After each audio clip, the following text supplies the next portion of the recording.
कहा जाता है कि मराठे बहुत बहादुर थे, लेकिन पानीपत के जब युद्ध हुआ तो 2 लाख से ज़्यादा मराठे मार दिए गए। सर, आप इतिहास के बड़े स्कॉलर, थोड़ा बताइएगा हमारे व्यूअर्स को। देखिए पानीपत के लड़ाई में जो मराठे मारे गए और उनके हार के कई कारण थे। जी सर। पहले पानीपत की लड़ाई की उसका पृष्ठभूमि समझिए।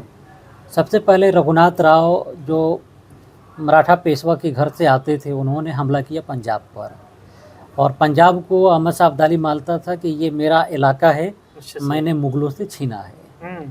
तो वहाँ की गवर्नर वली खान और उसके रिश्तेदारों से लड़ाई होती है, जो अहमद शाह अब्दाली के काफ़ी क्लोज थे। तो इसके बाद अहमद शाह अब्दाली ने मराठों से अपना हिसाब चुकाने के लिए उसने नए तरह से हमला की।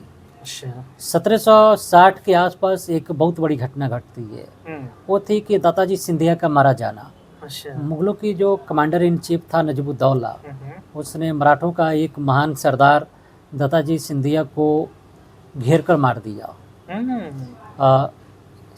सडन हमला किया और उनको मार दिया। तो मराठों के लिए ये बहुत बड़ी खबर थी। एक तरफ अहमद शाह अब्दाली का पंजाब के वास्ते बदला लेना था, दूसरा मराठों का टॉप मोस्ट सरदार दादाजी सिंधिया जो मारे गए। तो नजमुद्दौला को ये डर सताने लगा कि अब मराठों की जो हमला होगा दिल्ली सल्तनत को होगा, जो मुगलिया एम्पायर पर, तो उसका सबसे बड़ा कमांडर तो मैं ही हूँ। मीर बख्शी और कमांडर इन चीफ कहिए कि मैं हूँ, तो अब मेरी बारी आने वाली है। Right sir. इसके बाद जब रघुनाथ राव पंजाब से जब गए साउथ इंडिया, महाराष्ट्र, तो भाऊ साहब जो थे उन्होंने 80 लाख रुपए की मांग की और रघुनाथ राव पर इल्ज़ाम लगाया कि गबन करने का या करप्शन का। तो रघुनाथ राव नाराज़ हो गए। तो उन्होंने नाराज़ होते हुए भाव को कहा कि ऐसा करो, अब जब नॉर्थ इंडिया पे हमला करना, यानी अब तुम हिंदुस्तान पे हमला करना। उस समय के नॉर्थ इंडिया को मराठी लोग हिंदुस्तान बोलते थे। काशी पंडित राज इसको लिखते हैं, जो पानीपत की बैटल में अपनी आंखों से देख रहे थे। तो जब तुम हमला करना, तो अब तुम ही अपनी फ़ौज लेके जाना, मैं नहीं जाऊंगा। पेशवा बालाजी बाजीराव ने बीच बचाव कहा और कहा कि अरे अभी ये नौउम्र है, नौसिखी है, इसके तजर्बा नहीं है। इसके बाद अब भाव साहब अब अपनी फ़ौज लेके आएंगे, मराठों की उन्हें कमांडर बनाया जाएगा। और पेशवा की जो बेटा होंगे विश्वास राव, उनको उसका नॉमिनल हेड बनाया जाएगा।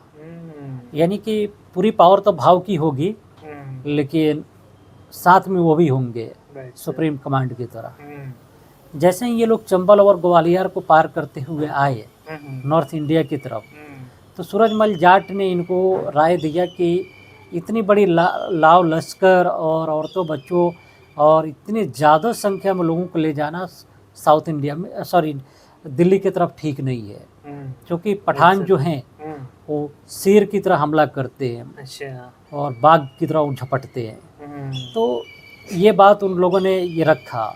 इस पर मराठों के जितने सरदार थे, चाहे मल्होर राव होलकर हो या इब्राहिम खान गारदी हो या दूसरे, उन सभी ने एक मत होके सूरजमल जाट को सपोर्ट किया।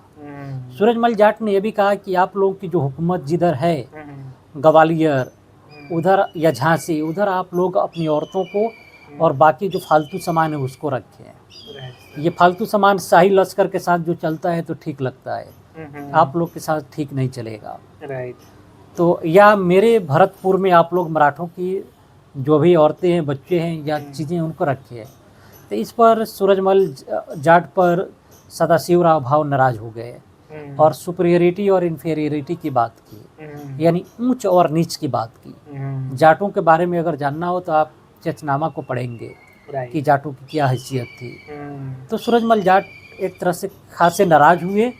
और साथ ही आप काशी पंडित राज की जो उस समय की किताब को अंग्रेज़ों ने ट्रांसलेशन किया है, वह जेम्स ब्राउन ने किया है, लेफ्टिनेंट कर्नल जेम्स ब्राउन, वो भी लिखते हैं कि मजाक उड़ाया कि एक जमींदार, यानी जो सूरजमल जाट जमींदार थे या फिर राजा थे?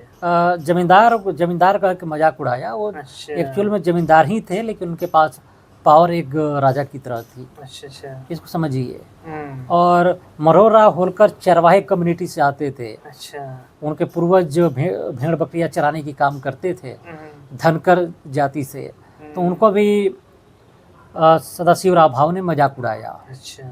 तो ये सारे सरदार दिल्ली में नाराज हो गए कि एक ब्राह्मण को अब जो पठानों से लड़ने नहीं दीजिए।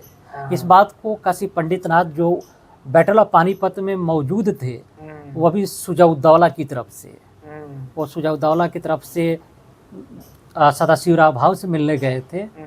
तो कुल जमा यही कि इस जंग में जैसे आगरे से आगे बढ़े, मराठा सरदारों ने सूरजमल जाट को इशारा कर दिया कि अब चले जाओ, तो वो साथ छोड़ के चले गए।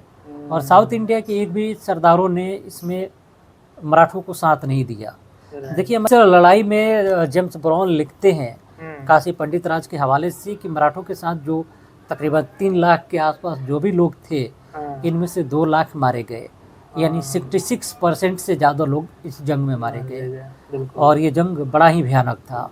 ये कृपा कहिए कि जो भी मराठे बचे, उन्हें सूरजमल जाट ने अपने इलाके में शरण दी, और बाकी जिन जिन जमींदारों की तरफ मराठे हार कर भागे, उन वहाँ के जमींदारों ने मराठों को मराठा समझ के ही मारा।